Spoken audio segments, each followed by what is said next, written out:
पर टंगी सास। पंजाबी में कहावत है, सास चंगी होवे या ते दीवार ते टंगी होवे। संगीता की शादी भी एक ऐसे ही घर में होती है जहां उसकी सास दीवार पर टंगी होती है। ससुर और पति शादी के पहले दिन उसे सास के फोटो के सामने ले जाते हैं, जहां ससुर जी कहते हैं, बेटा बेटा संगीता, ये तुम्हारी सास थी, बहुत नेक और भली, लेकिन थोड़ी गुस्सैल थी।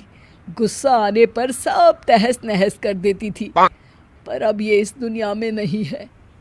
हाँ संगीता, माँ होती तो तुम इनकी कोई बात टाल नहीं सकती थी, वरना तो माँ घर में भूचाल ले आती। संगीता मन में खुश होती है कि अच्छा है कि ऐसी औरत अब इस घर में नहीं है, लेकिन दिखावे के लिए वो जैसे ही सास की फोटो के सामने हाथ जोड़कर खड़ी होती है, ये क्या? सास उसे देखकर मुस्कुराने लगी।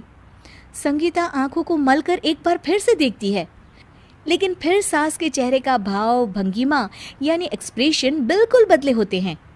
वो अपने पति और ससुर को कहती है, माँ की तस्वीर तो स्माइल कर रही है। ना ना बेटी, ये कैसे संभव है? जरूर तुम्हें कोई गलती हुई होगी, ऐसा कैसे हो सकता है? लगता है तुम शादी की सारी फॉर्मेलिटी करते करते थक गई हो, तुम्हें आराम की जरूरत है संगीता। खैर, सारे संगीता की बात को इग्नोर कर कमरे में चले जाते हैं।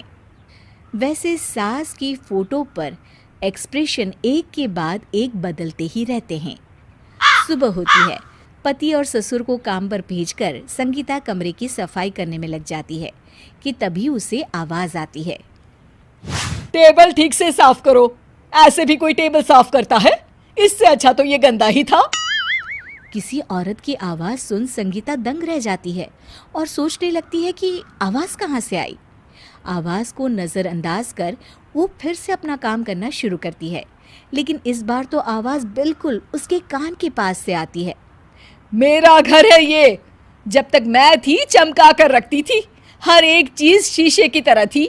तुम्हें तो ना सफाई आती है ना कुछ पता है। क्यों तुम्हें मेरे घर की जिम्मेदारी दे दी गई है? पता नहीं तुम में मेरे बेटे को क्या दिखाई दिया।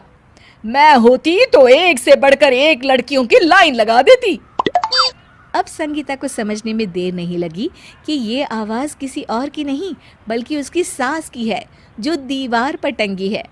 वो उसके पास जाती है और कहती है, नमस्ते सासू माँ, मुझे तो कल ही लग रहा था कि दीवार में कुछ काला है। वो दीवार नहीं, दाल होती है पगली। सही पकड़े हैं सासू माँ। तो क्या हो गया आपको जो आप यहाँ भी चैन से नहीं बैठी?